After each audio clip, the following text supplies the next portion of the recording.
Riešite otázku, aký dom je pre vás ideálny, akú by mal mať dispozíciu, rozlohu a z akých materiálov by mal byť postavený?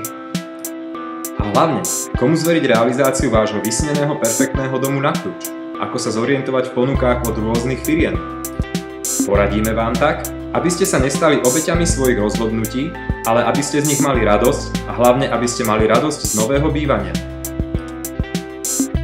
Pošlite nám váš e-mail a ja vám pošlem videá a články, ktoré vám pomôžu pri riešení vašich problémov s realizáciou domu na kľúč. Oboznámim vás s tým, aké rôzne nekalé praktiky používajú niektoré stavebné firmy, aby od vás dostali peniaze bez práce a ako týmto praktikám predísť. O váš e-mail nemusíte mať obavy, nebudem vám posielať žiadne spamy a môžete sa kedykoľvek odhlásiť.